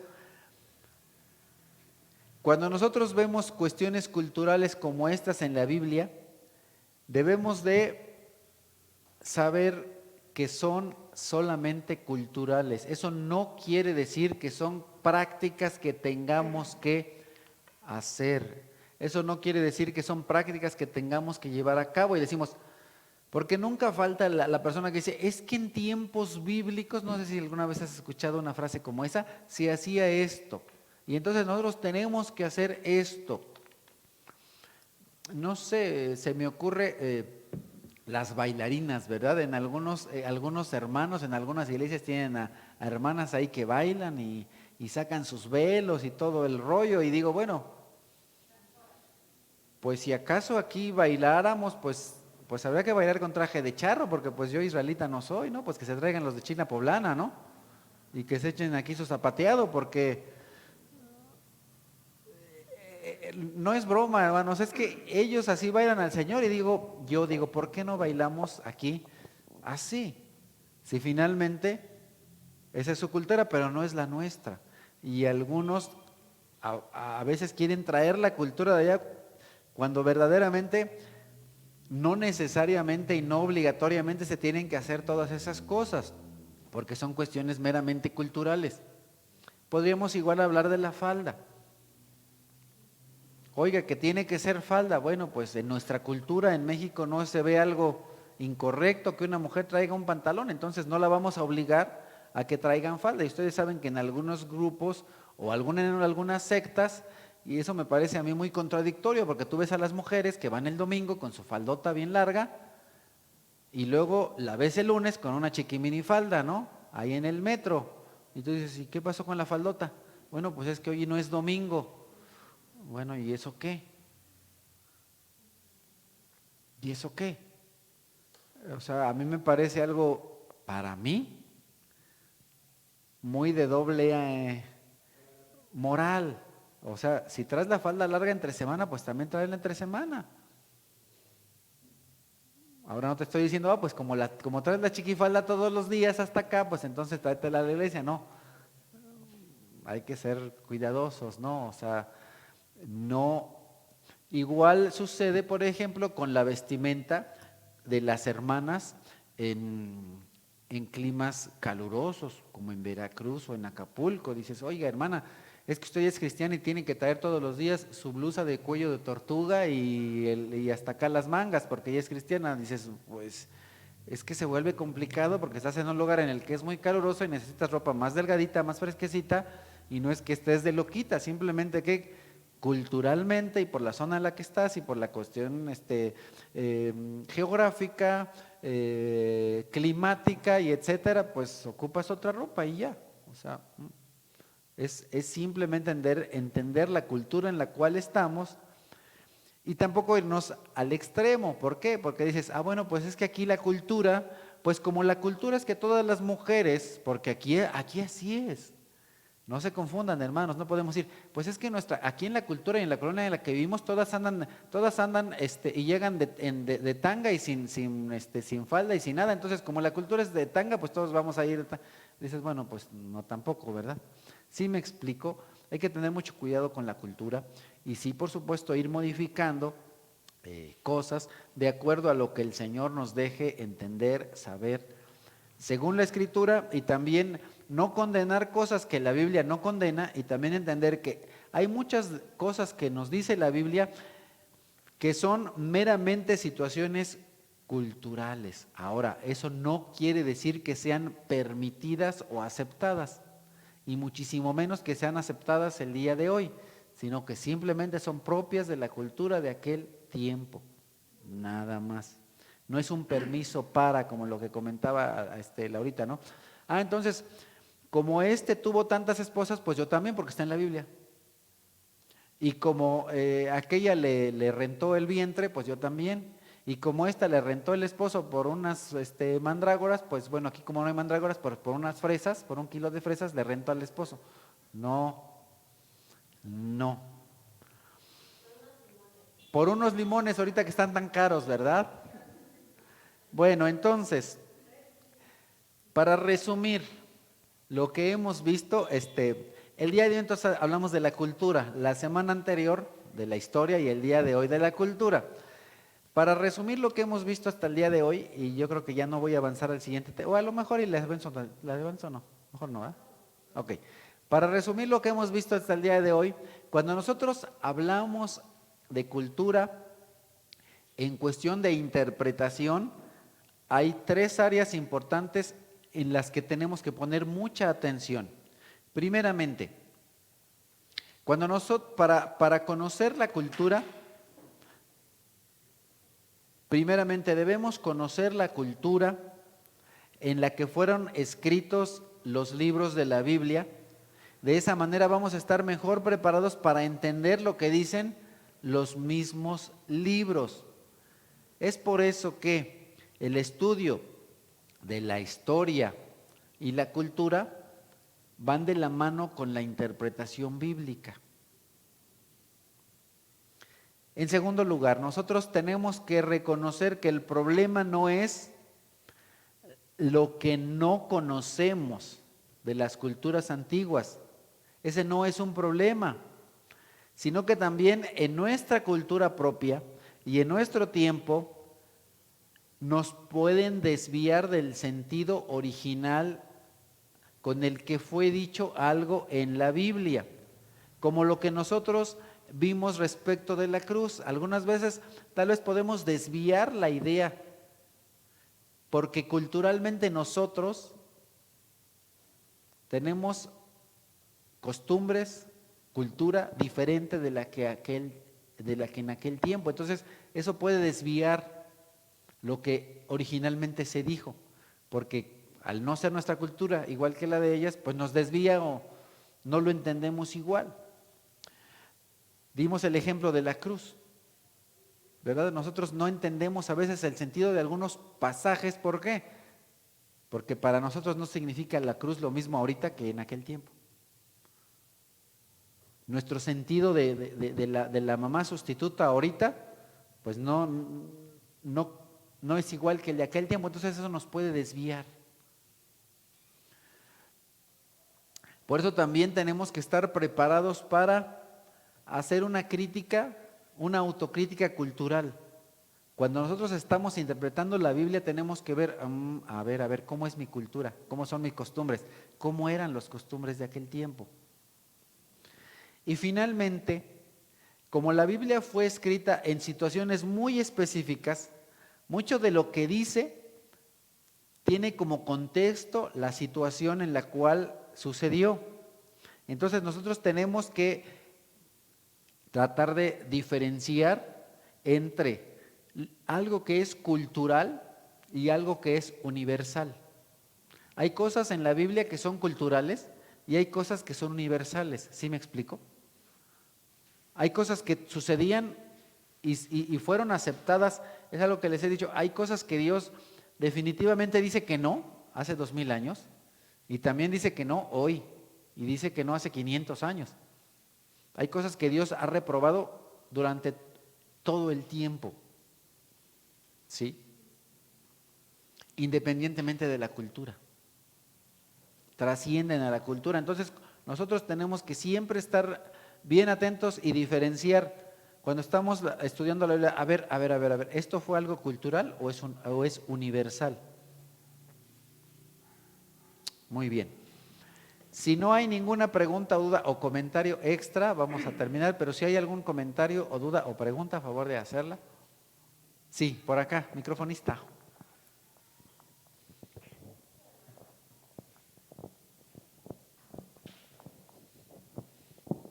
Por ejemplo, hablando ahorita sobre la cultura de tener varias mujeres, hablaba sobre un hermano que fue a Mali y encontró una persona que tenía varias mujeres. Bueno, Porque- él nada más porque- tenía una. Ajá, porque más bien en esa cultura se acostumbra a que tengan varias mujeres.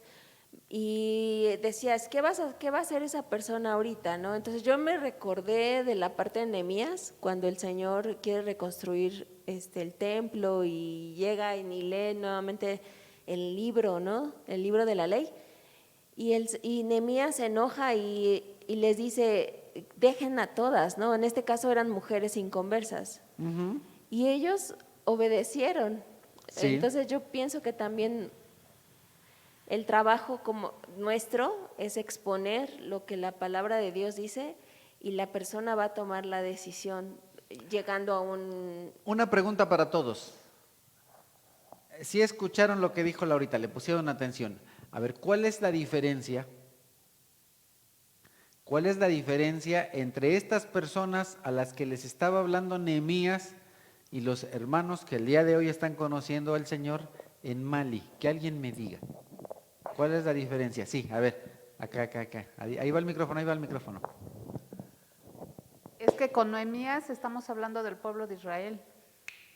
Esa es una gran diferencia.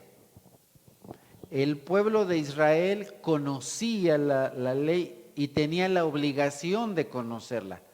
El pueblo de Israel tenía la obligación de seguir el mandamiento de Dios, porque Dios mismo se los dijo, cosa que no hicieron.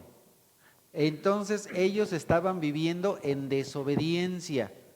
Ellos estaban viviendo en desobediencia. Y entonces, sí, eso es algo muy importante. Es bien diferente cuando tú eres llamado, eres escogido y conoces, y eso es algo que les he dicho en más de una ocasión. El requisito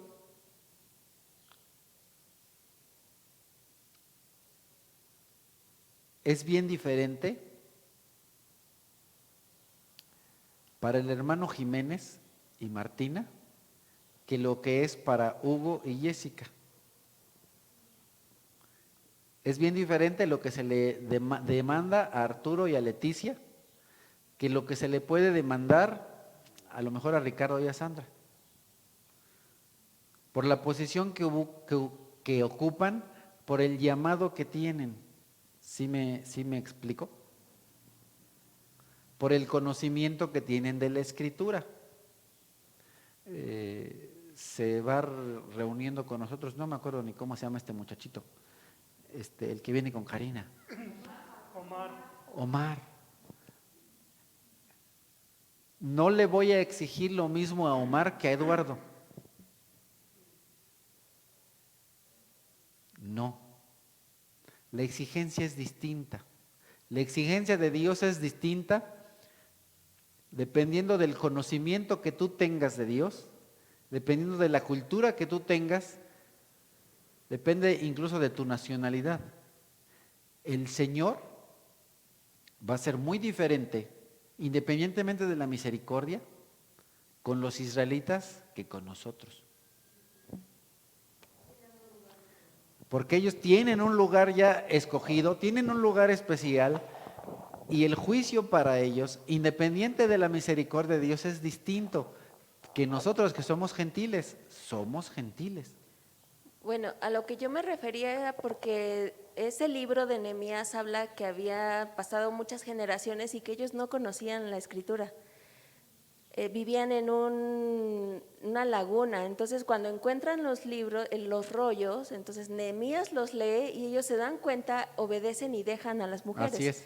Entonces yo me refería a eso, que cuando puede pasar que si a una persona que también no conoce, tú le expones la palabra de Dios y ella lo puede entender de tal forma que responde inmediatamente. Es correcto, pero de nuevo hay que ubicarnos en quiénes son ellos.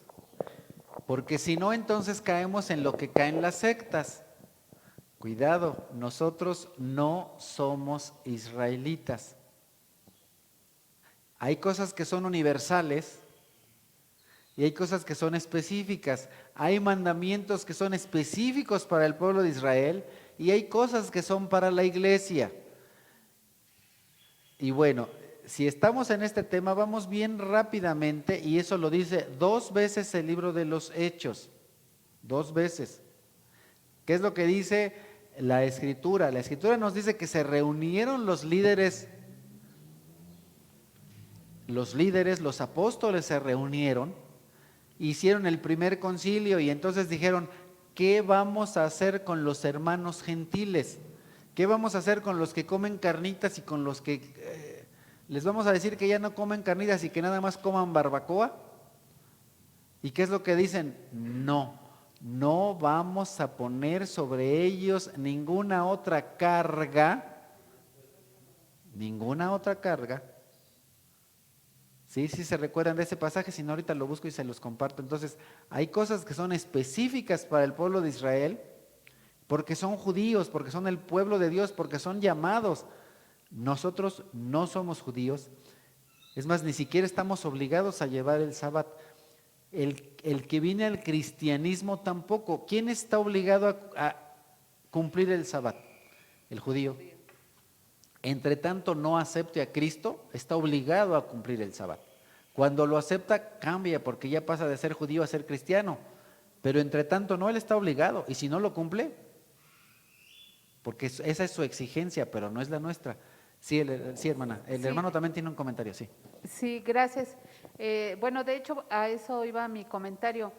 El pueblo de Israel, los judíos son ellos, como pueblo elegido de Dios, con 613 mandamientos que deben de seguir.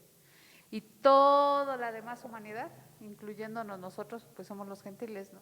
Entonces, todos nosotros traemos digo ahorita porque hablamos de aspectos solamente culturales e históricos y ahí se engloba todo, pero el principio religioso de donde vienen influye mucho porque son permisibles para ciertas actividades o formas de vida. El tema ya en nuestra época de la moda, de lo que es permisible en cuanto a la legalidad, de lo que no debe de ser, que ocurre en cada nación, le da esa permisidad cultural, como lo que hablan, como puede ser el hecho de que las bodas gay o a lo mejor los permisos del aborto, ¿no? Eso en algún momento se vuelve cultural. Entonces la palabra de Dios nos indica que eso no está mal. Entonces, indudablemente eso es la lucha, y es por eso que tenemos estos estudios, nosotros saber interpretar, saber entender qué es lo que Dios nos quiere decir desde el punto de vista universal, no perder ese enfoque que comentaba, qué es lo que quiere Dios, y que de alguna manera pues van a ser esas luchas que vamos a enfrentar nosotros culturalmente, porque aun cuando la cultura de aquella época era diferente a esta, nosotros nos estamos enfrentando a esta con esos principios anteriores, ¿no? Ujú. Sí, hermano, allá Arturo quiere hacer algún comentario. La ley moral, que sería un ejemplo de lo que es universal, ¿no? Nos está comentando Luis Puga, dice, la ley moral, que son los 10 mandamientos, sería un ejemplo de lo que es universal. Pues no tanto, porque en el tiempo en el que el Señor lo dijo y aún el día de hoy no es algo universal. Es algo dado por Dios. O sea, los mandamientos no es algo universal, porque no es algo que ni siquiera las personas universalmente aceptan. Bueno, ahí entraríamos en un cierto debate sano, correcto, en cuanto a que si es universal o no, pero no definitivamente. No es algo moral, aunque para algunos pudiera parecerlo, pero no, es algo, no es moral, sino más bien es dado por Dios. Porque la moral humanamente hablando, la determinan los seres humanos, como lo que aceptan como correcto o incorrecto, lo culturalmente, humanamente aceptable. Sí, eso es lo que es la moral. Pero en nuestro caso, nosotros estamos por algo que es superior a la moral, que es Dios, que es la palabra de Dios. Otra vez, ya nos están queriendo correr. Sí, por acá un comentario. Bueno, ahorita pensando, se trata de decir dudas, ¿no? Sí. Y de hacer comentarios. Ahorita pensando en lo que yo te comenté acerca de que me recordé a los de Nehemías, bíblicamente estoy tratando de recordar cómo hablar a esas personas. Y dice Corintios, así como el Señor los llamó, que así se queden. Y si tienen oportunidad de librarse, que lo hagan. Sí, Y si si tienen no, oportunidades, ajá. pero si no, dice el Señor, en el estado en el que recibiste, eso es lo que dice Pablo en la carta a los Corintios, en el estado en el que lo recibiste, bueno, se los platico y o lo buscamos. Primera carta a los Corintios. Estaba buscando la de Hechos, pero vamos primero a la de Corintios, que es la que me recuerdo más rápido. Primera a los Corintios.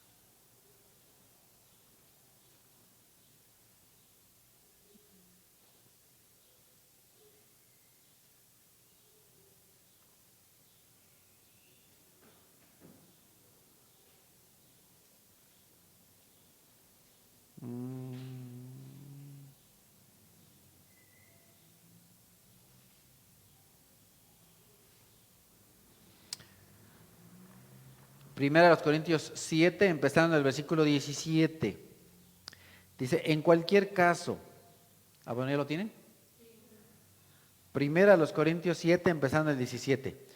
En cualquier caso, cada uno debe vivir conforme a la condición que el Señor le asignó y a la cual lo ha llamado.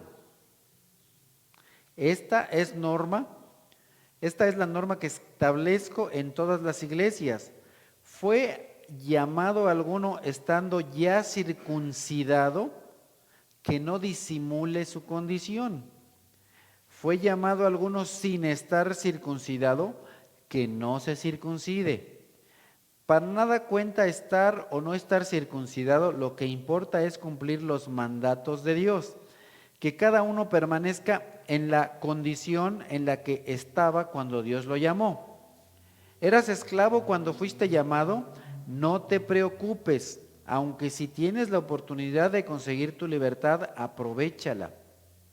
Porque el que era esclavo cuando el Señor lo llamó es un liberto del Señor. Del mismo modo, el que era libre cuando fue llamado es un esclavo de Cristo. Ustedes fueron comprados por un precio, no se vuelvan esclavos de nadie, hermanos. Cada uno permanezca ante Dios en la condición en que estaba cuando Dios lo llamó. ¿En qué condición estaba el hermano que aceptó? Regresando al ejemplo de Mali, ¿en qué condición estaba el hermano cuando Dios lo llamó? Pues tenía 4. Bueno, pues dice, ok, si puedes librarte de 3, pues líbrate, pero no estás obligado. No estás obligado. ¿Por qué? Porque Dios te recibió en esa condición. Alguna ocasión una mujer que llegó a la iglesia dice, es que yo no estoy casada con el varón con el que vivo actualmente. Bueno, pues que nadie te desprecie en esta iglesia porque no eres casada. Porque tú estás conociendo al Señor en esa condición. Pero, pues si puedes, pues arregla tu situación, cásate. Pero si no, bueno, pues tampoco te angusties, te aflijas. A lo mejor legalmente o por la razón que tú quieras se complica divorciar, bueno, yo no sé, entonces no te afliges, eso no te quita la salvación, o no es que tú no seas salva y el otro sí, no. Dios ya te tomó, Dios te llamó, Dios te acepta. Procura, eso sí, no te hagas loquito, decir, pues yo soy cristiano y no pasa nada, no.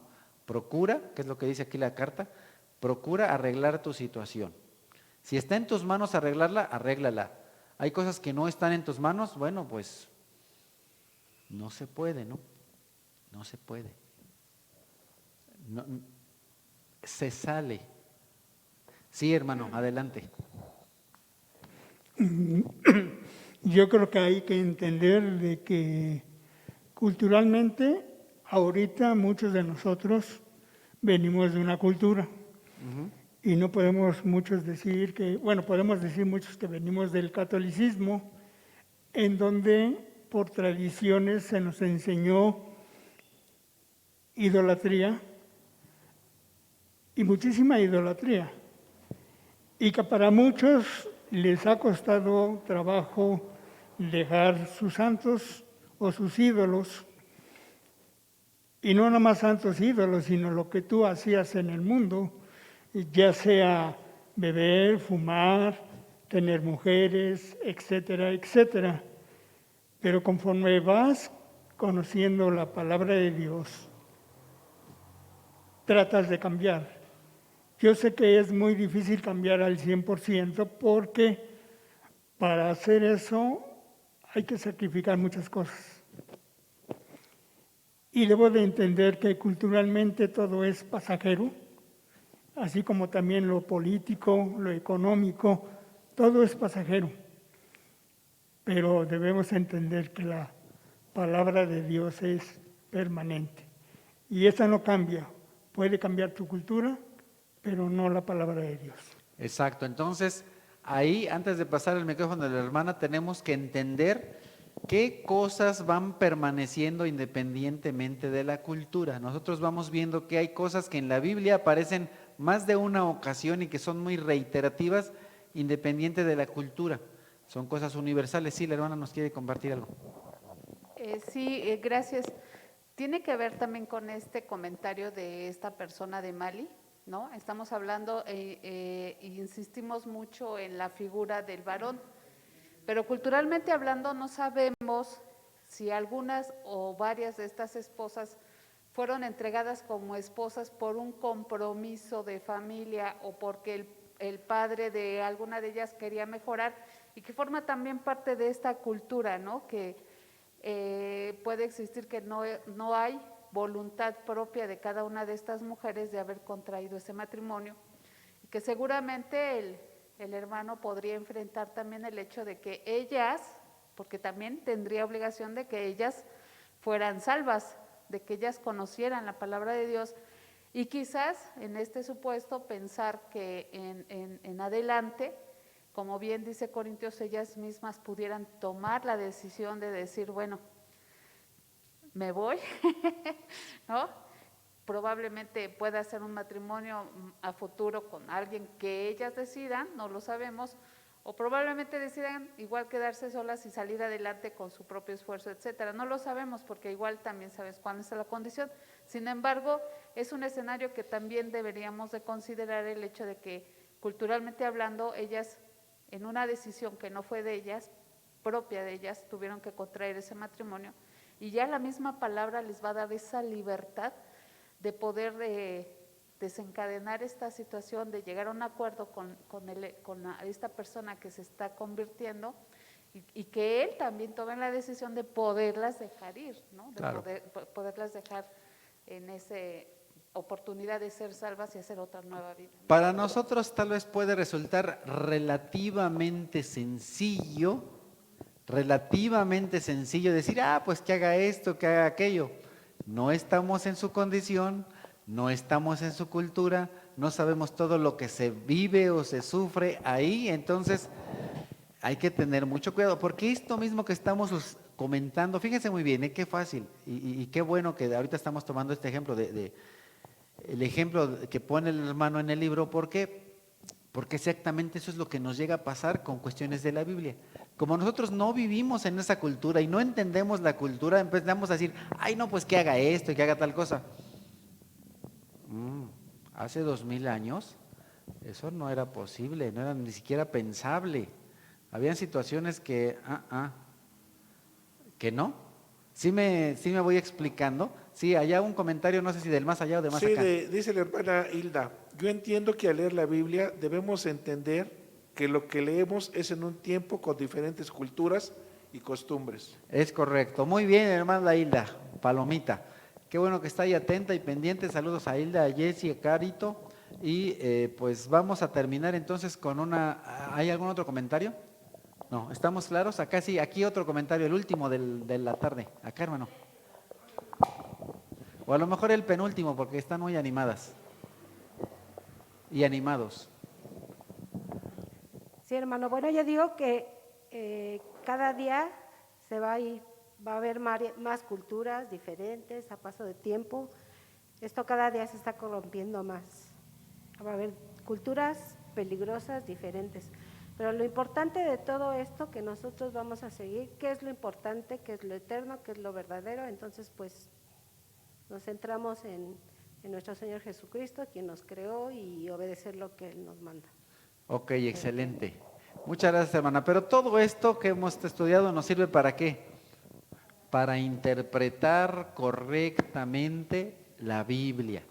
Tenemos que interpretar correctamente la Biblia y culturalmente regresarnos, me refiero en nuestra mente, regresarnos y ubicarnos y decir, la misma Biblia me dice que en aquel tiempo esto era culturalmente aceptable, esto es lo que culturalmente hacían, así culturalmente lo veían, ok, entonces eso nos va a ayudar a entender de una manera más clara lo que originalmente, porque eso es lo que tenemos que saber, para que interpretemos la Biblia y para que lleguemos después a algo que le llamamos exégesis, ¿se acuerdan?